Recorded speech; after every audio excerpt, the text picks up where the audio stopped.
everybody, before you watch the video, make sure you follow the page, like the video. Hope you enjoy.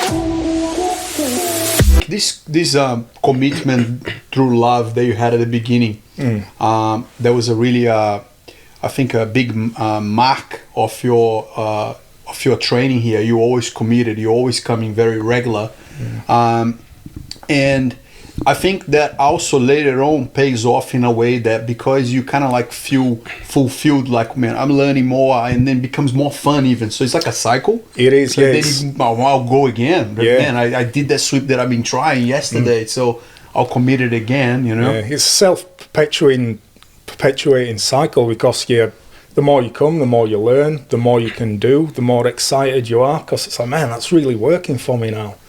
I want to learn something else to get this other thing working. So you learn more because you come more, and it's the opposite of a vicious cycle. It's a positive cycle. It's an upward spiral, not a downward spiral.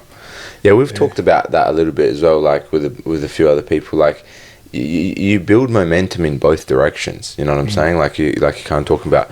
If you like, the thing is just like getting started. The hardest point is just like starting on the upward trajectory or the downward trajectory.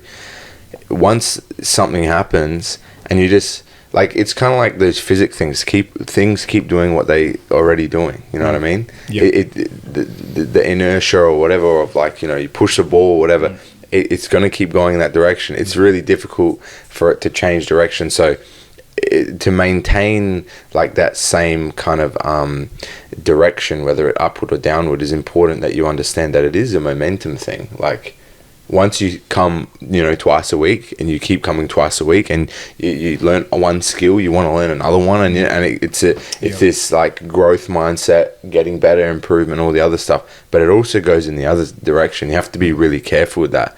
It builds momentum mentally and also in like what's actually achieved in what you're actually kind of like getting out of what you're doing. You know what I mean?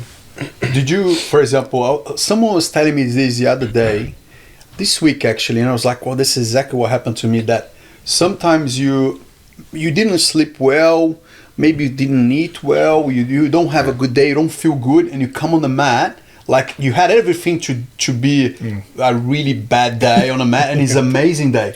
Do you know what I mean? So it's almost like just the proof that like, man, if that day that you're like, go on the downwards spiral like Kento is going, if you just not come, you know what I mean, create an excuse that's going to generate another day that's an excuse, you just committed one more time, you kind of go again, you know. And that's a really important thing. I was actually going to mention something very similar before you said that. So it's your mind plays tricks on you. It can tell you not to go.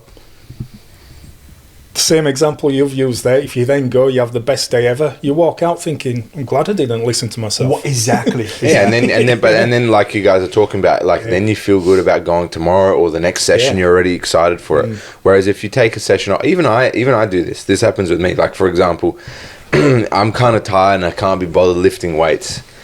And it literally, that decision to go like, all right, man, I'm just going to do it anyway. And then you feel better afterwards. You never regret afterwards. You never regret afterwards. And then you go, but the thing is you complete the sessions you have for the rest of the week because you just did that one session when you didn't feel good.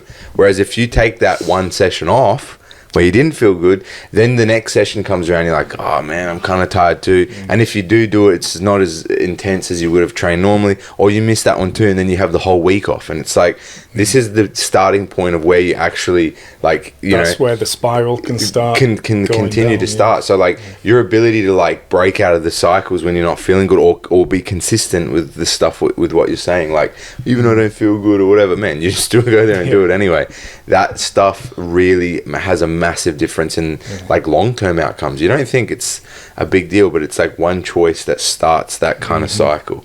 But I love the way, it's really interesting to see, like, I love these conversations because people put similar subjects, just a different way they put it.